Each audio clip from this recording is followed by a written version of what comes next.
우리 기독교는 믿음의 종교입니다. 성경은 처음부터 끝까지 믿음에 대한 강조로 넘쳐나죠.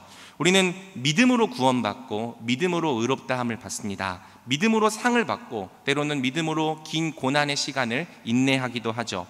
기독교는 사람이 무언가 깨달음을 얻는 것으로 스스로의 인생을 바꾸거나 구원할 수 있다고 말하지 않습니다. 종교적인 고행이나 선행을 통해서도 마찬가지죠. 기독교는 오직 믿음, 삼위 하나님의 존재와 사역을 믿고 거기에 기대어 사는 것으로만 우리가 구원을 받을 수 있다고 말합니다. 기록된 것처럼 오직 의인은 믿음으로 말미암아 사는 것이죠. 그렇다면 믿음에 관한 강조는 아무리 많아도 지나치지 않을 것입니다.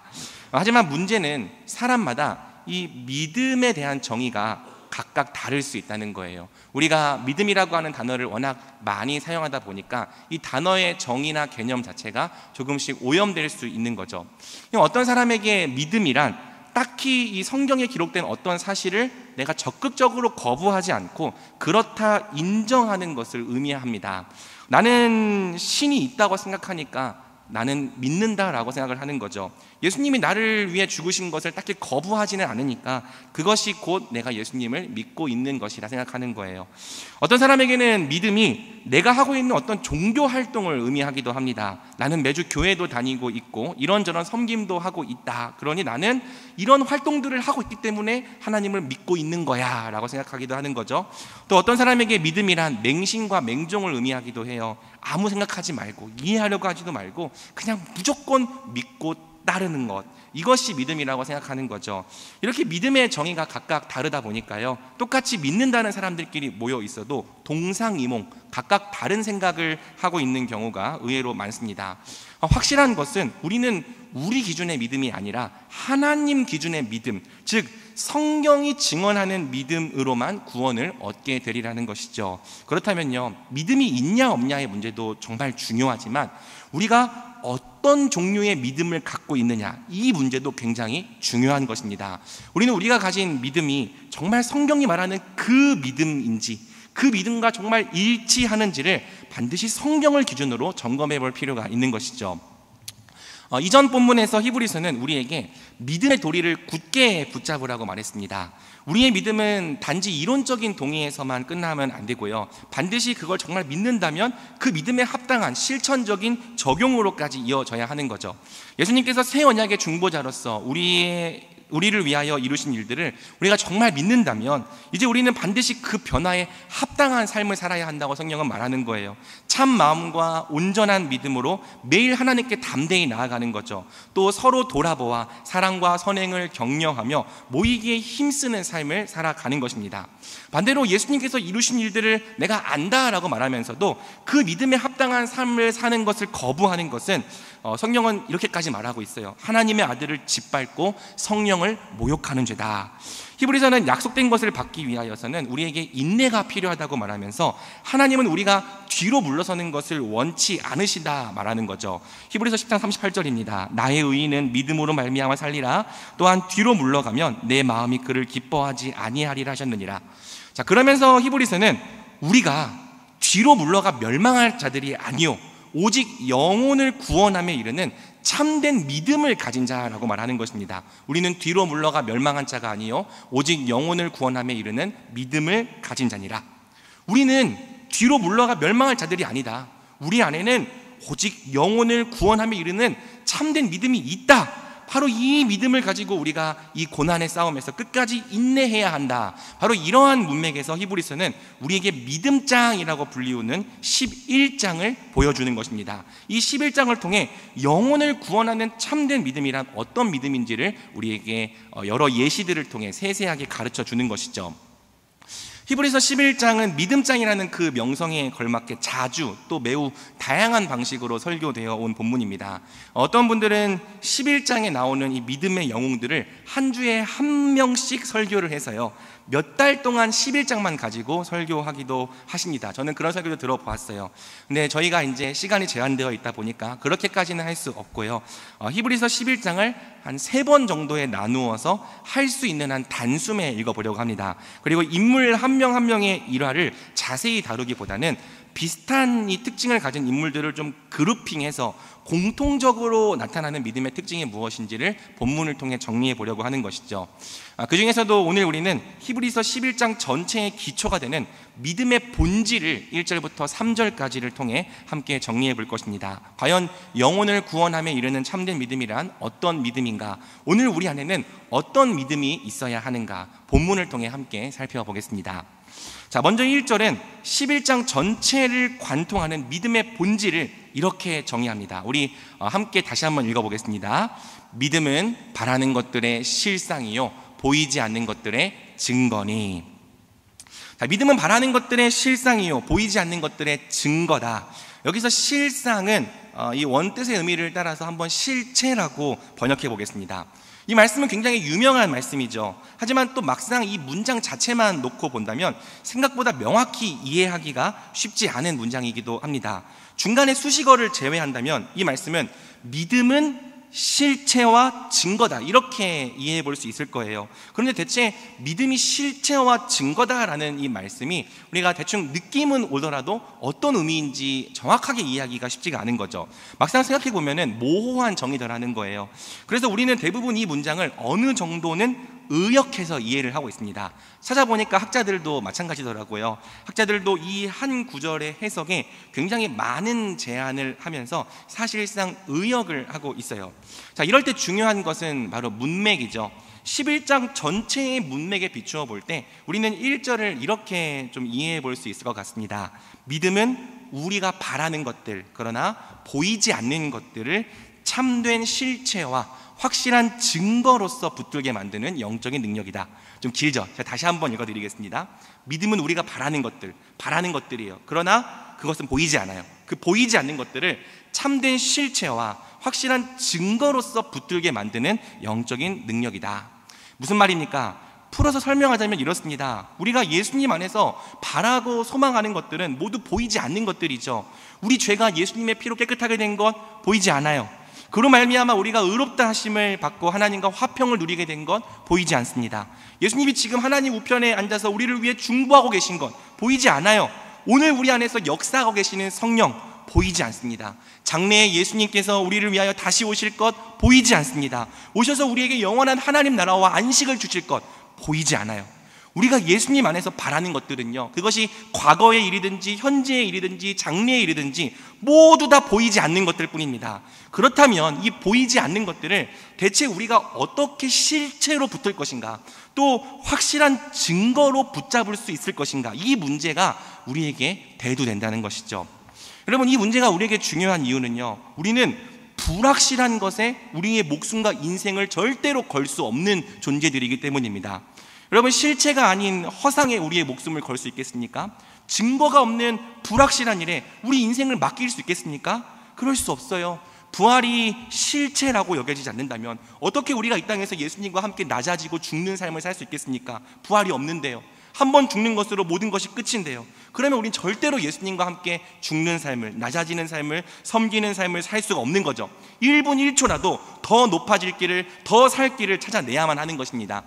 또 하나님께서 주실 영원한 하나님 나라가 실체로 여겨지지 않는다면, 그저 이론과 논리, 허상으로 여겨진다면 어떻게 우리가 이 땅에서 그 나라를 정말로 바라며 살 수 있겠어요?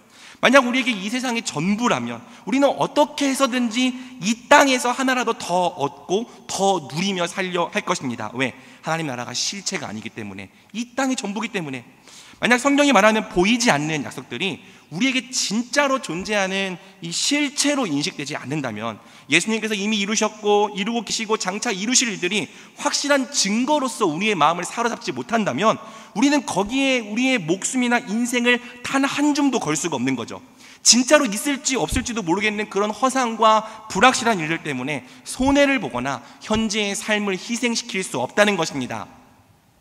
이처럼 성경이 말하는 보이지 않는 것들을 진정한 실체와 확실한 증거로서 붙들게 만드는 무언가가 우리 안에 없다면 우리는 결코 그것들을 정말로 바라거나 소망할 수 없는 거죠. 그것들을 기다리며 인내하는 것도 불가능한 거죠. 물론 교리적으로 알고 교리적으로 이해하는 것은 가능할지라도 우리가 정말 그것들을 바라고 그걸 정말로 소망하고 그것을 기대하며 그것을 선택하며 살아가는 삶이 우리 인생 가운데 시작되지 않을 거라는 거예요. 따라서 우리가 성경에 약속된 이 보이지 않는 것들을 진짜로 바라고 소망하려면 그것들을 진정한 실체와 확실한 증거로 붙들게 만드는 무언가가 우리 안에 꼭 필요하다는 것입니다.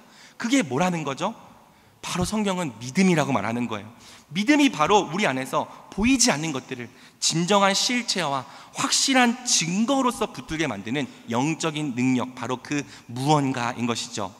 그러므로 사랑하는 여러분, 믿음이 과연 무엇인지에 대해서 좀 다시 생각해 봅시다. 보통 우리는 믿음과 관련해서 우리 편에서의 노력을 많이 강조하죠. 성경이 말하는 진리들을 믿기 위해서는 네가 노력해야 돼, 내가 노력해야 돼. 우리 편에서의 믿음을 강조합니다. 이것이 틀린 말은 아닙니다. 우리는 하나님을 믿되 지식과 감정과 의지를 다 동원해서 믿어야 합니다. 마음과 뜻과 힘을 다해 신뢰해야죠. 하지만 성경은 믿음이 우리의 어떤 노력이나 의지이기 이전에 하나님께서 은혜로 주신 선물이라고 말하는 거예요. 어떤 선물입니까? 바로 보이지 않던 것들을 실체로 인식하게 만드는 선물이죠. 그래서 바랄 수 없었던 것들을 이제는 정말로 바라고 소망하게 만드는 선물인 거예요. 우리는 사실 성경의 진리들을 엄청 노력했기 때문에 믿게 된 것이 아닙니다. 다만 엄밀히 말하면 믿음이라는 선물을 어느 날 우리가 갑자기 받았기 때문에 어느 순간 그 진리들이 우리에게 믿어진 거예요. 보이지 않는 것들을 실체와 확실한 증거로 붙들게 만드는 믿음이 주어졌기 때문에 우리가 보이지 않던 그것들, 전에는 절대로 바라지 않았던 그것들을 이제는 정말로 바라고 소망하게 된 것이죠. 쉽게 말해 믿음은 보이지 않던 것들을 보게 하는 영적인 눈이라고도 말할 수 있습니다. 전에는 보이지 않았어요. 보이지 않았기 때문에 알 수도 없었고 그것들을 바랄 수도 없었습니다. 하지만 어느 날 하나님께서 우리에게 믿음이라고 하는 눈을 선물로 주신 거죠. 그 눈을 받은 순간 우리는 전에 볼 수 없었던 것들, 보이지 않던 것들을 마치 보이는 것처럼 확실하게 인식하게 되는 거예요. 하나님의 살아계심, 보이지 않지만 믿음을 통해 와, 그분이 정말 살아계시구나, 확실한 증거로 믿어지는 거죠. 예수님의 중보자 되심, 보이지 않지만 그분의 존재와 그분께서 나의 죄를 위하여 행하신 일들이 우리 안에 실체로 확실한 증거로 받아들여지는 것입니다. 뿐만 아니라 성경에 기록된 약속이라면 그게 무엇이든지 마치 눈에 보이는 것처럼 진정한 실체와 확실한 증거로 우리 안에 새겨지더라는 것이죠. 그렇다면 여러분, 우리는 더 이상 그것들을 몰랐던 때와는 절대로 같은 삶을 살 수가 없게 되는 거예요. 눈에 보이는데 어떻게 안 보인다고 말하겠습니까? 하나님의 살아계심이 보이는데 어떻게 그분이 살아계시지 않다 말할 수 있겠어요? 죄를 용서받고 사망에서 벗어나 영원히 살 길이 보이는데 어떻게 그 구원의 길을 선택하지 않고 배길 수 있겠습니까? 장차 주어질 이 영원한 나라와 천국의 풍성함이 보이는데 어떻게 그 기업의 영광의 풍성함을 제쳐놓고 이 땅에 헛되고 무가치한 것들을 하나님보다 더 사랑하고 하나님보다 더 선택하며 살 수 있겠냐는 거예요. 보이지 않던 것들이 보이게 되는 순간, 그것을 실체와 확실한 증거로 인식하게 되는 순간 우리는 그것을 몰랐던 때와는 절대로 똑같이 살 수가 없는 거죠. 같은 기준으로 같은 선택을 하며 살 수가 없는 거예요. 왜? 믿음이라는 선물을 통해 이제는 볼 수 없었던 것들을 분명한 실체로 우리가 보게 되었기 때문입니다. 보이지 않던 것들이 이제는 확실한 증거로 우리 마음에 새겨졌기 때문이죠. 그렇다면 우리의 삶 역시 그것을 보지 못하던 때와는 완전히 달라질 수밖에 없는 거예요. 자, 나아가 3절은 믿음이 주어질 때 우리의 세계 자체가 뒤집힌다고 말하는 거죠. 우리 3절도 함께 읽어보겠습니다. 믿음으로 모든 세계가 하나님의 보이는 것은 나타난 것으로 말미암아 된 것이 아니니라. 3절은 믿음을 받은 순간 모든 세계가 하나님의 말씀으로 지어진 줄을 우리가 알게 된다고 말합니다. 무슨 일이 일어난 것이죠?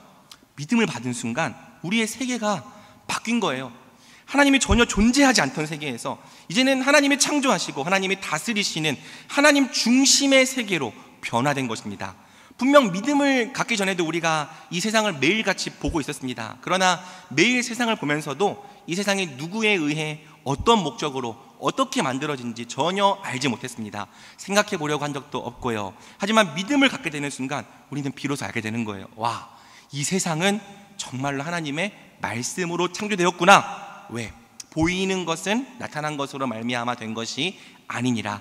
믿음을 통해 우리가 이 세상 뒤에 계시는 보이지 않으시는 분, 그러나 분명히 실존하시며 이 세상을 창조하시고 다스리시는 분을 보게 되었기 때문이죠. 오래된 영화지만 이것은 마치 영화 매트릭스에 나오는 빨간 약과 같습니다. 여러분 아시죠?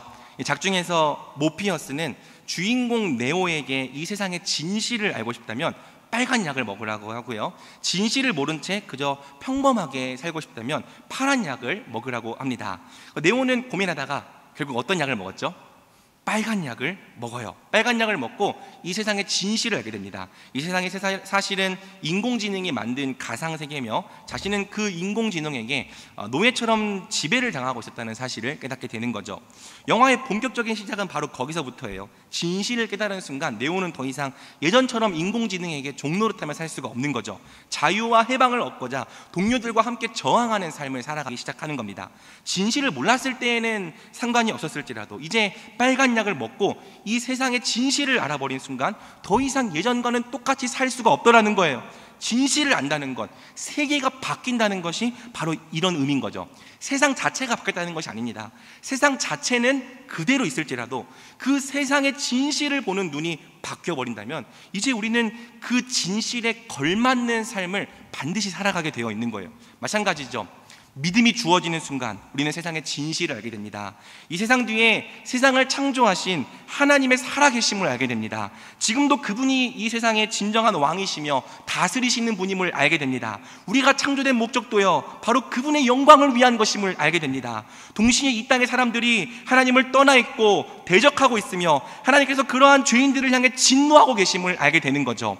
하지만 하나님께서 또 무엇을 주셨습니까? 세상을 이처럼 사랑하셔서 자기 독생자를 주셨고 누구든지 그를 믿는 자마다 멸망하지 않게 하셨다는 사실도 알게 되는 거예요. 그러면 무슨 뜻인지 이해가 됩니까? 믿음이 주어지는 순간 이 세계를 바라보는 우리의 눈이 세계관 전체가 바뀐다고요. 세상 자체는 그대로 있을지라도 마치 빨간 약을 먹은 네오처럼 이 세상의 진실을 보는 우리의 눈이 달라진다는 것입니다. 더 나아가 우리는요 지금 이 세상의 전부가 아니라는 것도 알게 되는 거죠. 장차 하나님께서 주실 더 완전한 세상이 있다는 것도 믿음으로 알게 되는 거예요. 또한 그 나라를 소망하며 그리스도를 따르려 하는 자들은 지금 이 땅에서 치열한 영적 전투를 치르며 살아갈 수밖에 없다는 사실도 우리는 믿음으로 알게 되는 것입니다. 그렇다면 우리는 더 이상 이 진실을 몰랐던 때와는 똑같이 살 수 없어요. 여전히 진실을 모르는 사람처럼 이 세상의 거짓을 쫓으며 살 수가 없습니다. 하나님이 창조하신 이 세상에서 하나님을 거스르거나 그분의 주권을 대적할 수 없는 거고요, 어떠한 경우에도 이 세상과 벗대어 살아가거나 마귀의 권세에 절하며 살 수가 없는 거죠. 다만 우리는 어떠한 환난과 핍박 가운데서도 마땅히 하나님만 예배하며 장차 주어질 영광을 바라는 가운데 참으며 인내하며 기꺼이 우리 주 예수 그리스도와 함께 영광 받고자 고난도 함께 받는 삶을 선택하게 되는 겁니다. 바로 이러한 믿음이 성경이 말하는 오직 영혼을 구원함에 이르는 믿음이라는 거예요. 바로 이 믿음이 있어야지만 우리가 뒤로 물러서지 않고 끝까지 견인하면서 어떠한 고난 앞에서도 오직 믿음으로 사는 자가 될 수 있다는 것입니다. 그러므로 사랑하는 여러분, 바로 이 기준에 비춰봐서 저와 여러분의 믿음을 함께 점검해 보면 좋겠습니다. 저와 여러분의 믿음은 어떤 믿음입니까? 그 믿음은 보이지 않는 것들을 분명한 실체와 확실한 증거로 붙들게 만드는 믿음입니까? 아니면 성경의 모든 진리들을 마음 한켠에는 그저 하나의 이론이나 신화 정도로만 여길 뿐 우리 세상의 진정한 실체로는 여기지 않는 믿음입니까? 저와 여러분의 믿음은 우리의 세계관을 바꿔서 마땅히 하나님 중심으로 살아가게 만드는 믿음입니까? 아니면 여전히 우리의 세계는 믿기 전과 조금도 다를 것이 없어서 마치 이 세상밖에 없는 것처럼, 이 세상이 전부인 것처럼 이 세상을 중심으로 살아가게 만드는 믿음입니까?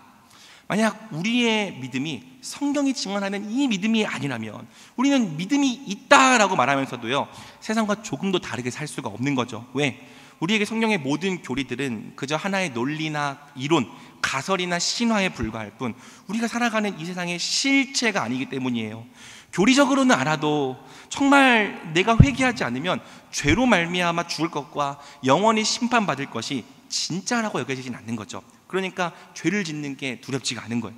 예수님이 이루신 구원도, 장차 우리 몸이 부활할 것도, 영원히 살 것도 이 세상의 진실로 여겨지지 않는 거예요. 그래서 우리는 죽음이 너무나도 두렵고 또 이 땅만을 마치 전부인 것처럼 사랑하는 거죠.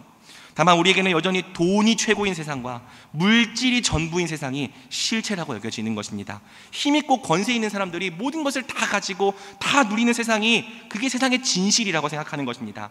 만약 그것이 우리가 생각하는 이 세상의 실체라면 우리는 입으로는 교리를 아주 화려하게 읊을지라도 실제로는요, 우리가 실체라고 생각하는 세상에 맞게 살아가는 거예요. 또 믿음으로 우리의 세계관이 바뀌지 않는다면 우리는 예수님을 믿는다 말하면서도 여전히 이 세상에만 자꾸 우리의 초점을 맞추게 되는 거죠. 예수님을 믿는 이유가 그분의 영광을 바라고 그분의 나라를 소망하는 게 아니라 이 세상에서 더 많은 것을 얻고 이 땅에서 더 많은 것을 누리기 위함이 될 수 있는 거예요. 하나님이 존재하시는 이유조차 나를 위해서라고 생각하는 거죠. 그분은 나의 복을 위해서, 그분은 나의 행복을 위해서, 그분은 나의 평안을 위해 존재하는 분이야. 하나님조차 우리의 어떤 행복과 평안을 위한 도구처럼 생각하게 되는 것입니다. 이처럼 하나님의 존재를 혹 인정하는 사람이라 할지라도요, 참된 믿음이 없다면 여전히 나 중심의 세계관, 세상 중심의 세계관으로밖에 살 수가 없는 거죠. 이러한 사람들은요, 지금 이 세상이 마귀와 자기의 정욕을 따르는 가운데 하나님의 진노를 쌓고 있다는 이 성경의 경고를 심각하게 받아들이지 않는 거죠. 에이, 설마 진짜 그러겠어?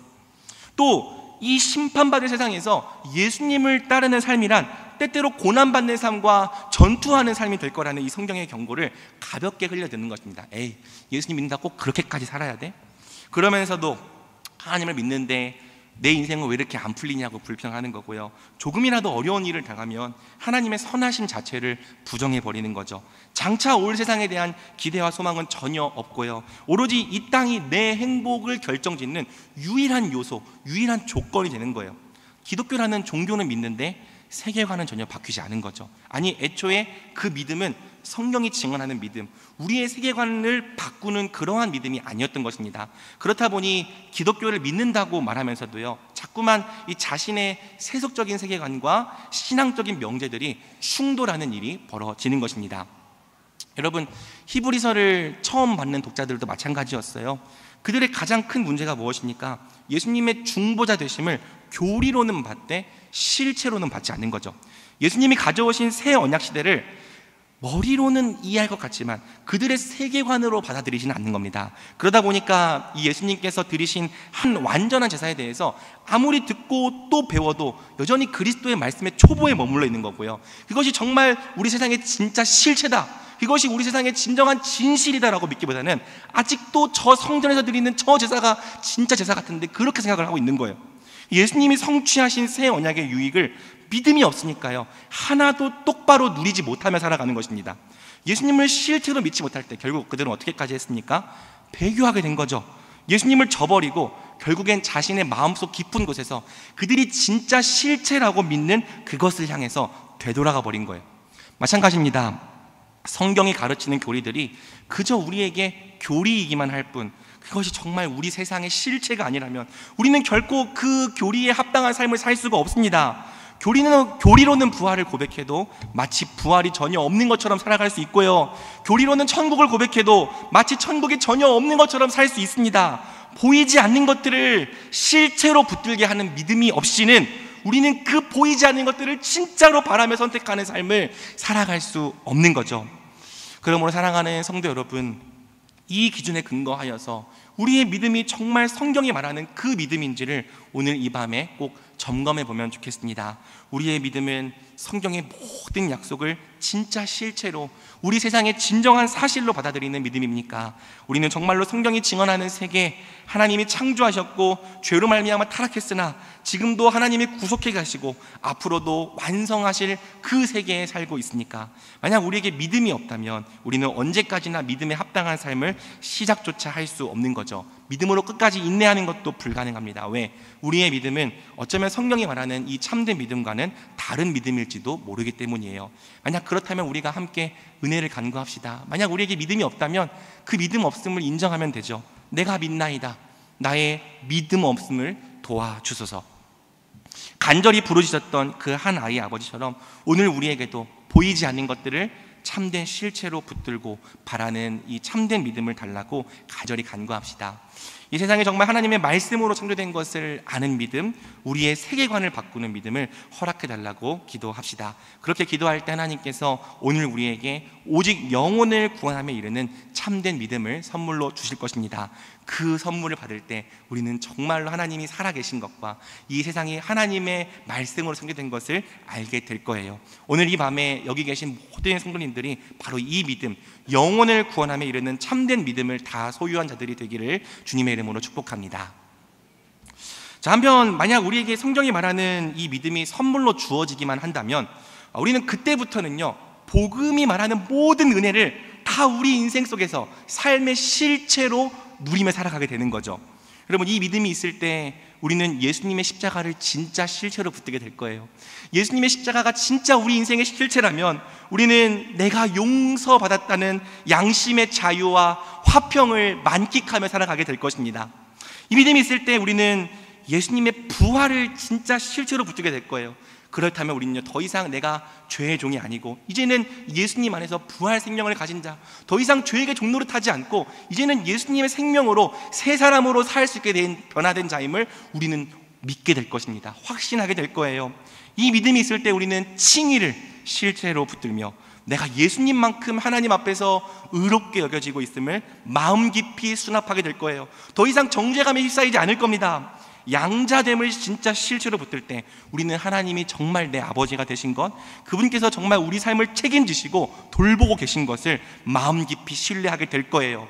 예수님의 중보를 우리가 진짜 실체로 믿는다면 지금도 우리를 위해 기도하고 계시는 분이 있으므로 우리가 다시 위로와 힘을 얻을 수 있을 거고요, 성령으로 인도하시는 그분을 신뢰하게 될 것입니다. 예수님이 다시 오실 것을 우리가 진짜 실체로 붙들게 될 때 우리는 어떠한 고난이 찾아올지라도 마귀의 권세 앞에 굴복하지 않고 오직 예수님만이 우리의 진정한 왕이심을 고백할 수 있는 거죠. 보이지 않는 것들을 실체로 붙는 믿음이 우리에게 있기만 하다면 우리는 반드시 그 보이지 않는 것들의 모든 유익을 이제는 오늘 우리의 삶 속에서 실체로 누리며 살아가게 되는 것입니다. 그것이 없었던 것들이 아니에요. 다만 믿음이 없었을 때는 그것이 실체로 느껴지지 않았기 때문에 우리가 누리지 못했고 정말 그 복음에 합당하게 살지 못했던 것이죠. 그러나 복음이 말하는 그 모든 은혜가 정말 우리 인생의 진짜라면, 그것이 정말 우리 인생의 실체라면 그때부터는 우리가 성경에 약속된 모든 복을 진짜로 실체로 누리며 살아가게 되는 것입니다. 2절은 선진들이 바로 이 믿음으로써 하나님의 인정을 받았다고 말하죠. 2절은 말합니다. 선진들이 이로써 증거를 얻었느니라.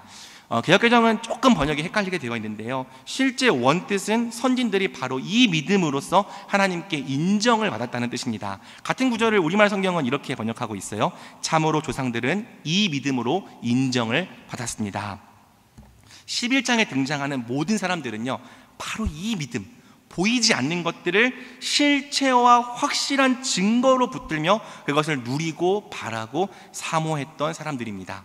그들은 바로 이 믿음이 있었기 때문에 하나님을 기쁘시게 하고 온전한 예배를 드릴 수 있었던 거예요. 그들은 바로 이 믿음이 있었기 때문에 이 땅에서 더 나은 본향을 사모하며 외국인과 나그네로 살 수 있었던 거죠. 그들은 바로 이 믿음이 있었기 때문에 나라들을 이기기도 했고요, 의를 행하기도 했고요, 약속을 받기도 하고요, 자기의 죽은 자를 부활로 받기도 한 것입니다. 또한 바로 이 믿음이 있었기 때문에 때로는 더 나은 것을 얻고자 구차히 풀려나기를 원하지 아니하고 조롱과 채찍질을 당하며 광야와 산과 동굴과 토굴에서 유리하기도 한 것이죠. 왜? 바로 이 믿음이 있었기 때문이라는 거예요. 보이지 않는 것들을 이제는 진짜 실체로 붙들고 확실한 증거로 붙잡게 하는 이 믿음이 이 사람들에게 있었다는 거예요. 그들은 차마 보이는 것을 보이지 않는다 말할 수가 없었습니다. 그래서 그들은요, 그 믿음으로 말미암아 때로는 불가능한 일을 행하기도 한 거고요, 때로는 기꺼이 더 나은 것을 얻고자 희생과 고난을 감수하기도 한 것이죠. 성경이 확실하게 증언하는 것은 하나님께서 바로 이런 사람들의 믿음을 인정하셨다는 겁니다. 보십시오. 4절을 보면요, 아벨이 이 믿음으로 인정을 받은 거예요. 믿음으로 아벨은 인정을 받았으니, 에녹도 이 믿음으로 인정을 받은 것입니다. 믿음으로 에녹은 하나님을 기쁘시게 하는 자라 하는 인정을 받았느니라. 그리고 히브리서는 11장에 등장하는 모든 사람들이 다 이 믿음으로 하나님께 인정을 받았다고 말하는 거죠. 11장 39절입니다. 이 사람들은 다 믿음으로 말미암아 인정을 받았으니. 이 말씀처럼 하나님은 보이지 않는 것들을 실체로 붙들고 그것들을 바라며 그것들을 선택하며 사는 모든 사람들의 믿음을 의롭다 인정하시는 겁니다. 말씀을 맺겠습니다. 그러므로 같은 인정이 오늘 우리에게도 있기를 소망합니다. 우리 대전중앙교회 모든 성도님들이 오직 보이지 않는 것들을 참된 실체와 확실한 증거로 붙드는 믿음을 통해서 세상과 다르게 사는 자들이 되기를, 또 그것으로 하나님께서 인정하시는 자들이 되기를 우리 주님의 이름으로 간절히 축복합니다.